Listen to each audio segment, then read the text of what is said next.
അപ്പോൾ ഇന്നത്തെ നമ്മുടെ റെസിപ്പി അരിപ്പൊടി വെച്ചിട്ട് വെറും 5 മിനിറ്റ് കൊണ്ട് തന്നെ ഉണ്ടാക്കിയെടുക്കാൻ പറ്റുന്ന നല്ല ടേസ്റ്റി ആയിട്ടുള്ളൊരു സ്നാക്കിൻ്റെയാണ്. അപ്പോൾ ഉണ്ടാക്കിയെടുക്കാനും നല്ല എളുപ്പമാണ്, അതുപോലെ തന്നെ നല്ല ടേസ്റ്റുമാണ്. അപ്പോൾ അതെങ്ങനെയാണ് ഉണ്ടാക്കിയെടുക്കുന്നതെന്ന് നോക്കാം.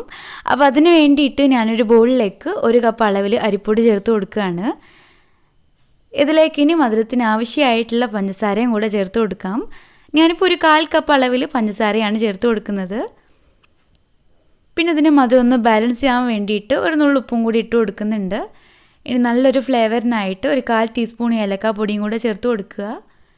ഇനി ഒരു 1/4 ടീസ്പൂൺ ചെറിയ ജീരകം കൂടി ഇട്ട് കൊടുത്തിട്ട് നന്നായിട്ട് തന്നെ അങ്ങ് മിക്സ് ചെയ്തെടുക്കണം. അങ്ങനെ ഞാനിത് നന്നായിട്ട് തന്നെ മിക്സ് ചെയ്തെടുത്തിട്ടുണ്ട്. ഇനി ഞാനിതിലേക്ക് 1 ടീസ്പൂൺ നെയ്യും കൂടെ ഒഴിച്ച് കൊടുക്കുന്നുണ്ട്. എന്നിട്ടിത് കൈ വെച്ചിട്ട് തന്നെ നന്നായിട്ടൊന്നങ്ങ് കുഴച്ചെടുക്കുകയാണ്. ഇനി ഞാനിതിലേക്ക് കുറച്ച് തേങ്ങാ ചിരവിയതും കൂടെ ചേർത്ത് കൊടുക്കുന്നുണ്ട്. പിന്നെ കുറച്ചായിട്ട് വെള്ളം കൂടെ ഒഴിച്ച് കൊടുത്തിട്ട് നന്നായിട്ട് തന്നെ ഒന്നങ്ങ് കുഴച്ചെടുക്കണം.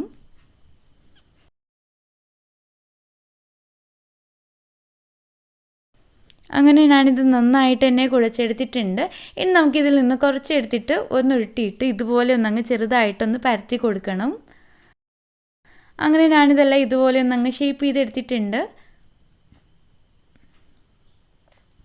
ഇനി നമുക്കിത് ഫ്രൈ ചെയ്തെടുക്കാം.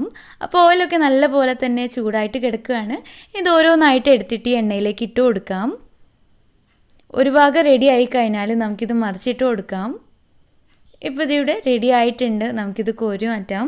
എന്നിട്ട് ബാക്കിയുള്ളത് നമുക്കിതുപോലെ തന്നെ ചെയ്തെടുക്കാം. അപ്പോൾ ഇത്രയേ ഉള്ളൂ. നല്ല ടേസ്റ്റാണിത്. അപ്പോൾ എല്ലാവരും ഒന്ന് ട്രൈ ചെയ്ത് നോക്കിയിട്ട് ചെയ്ത് നോക്കുന്ന സമയത്ത് ഫീഡ്ബാക്സൊക്കെ താഴെ കമൻറ്റ് ബോക്സിൽ അറിയിക്കുക. അപ്പോൾ നിങ്ങൾക്ക് ഈ വീഡിയോ ഇഷ്ടമായെന്ന് വിചാരിക്കുന്നു. ഇഷ്ടമെങ്കിൽ ലൈക്ക് ചെയ്യാനും ഷെയർ ചെയ്യാനൊന്നും മറക്കരുത്.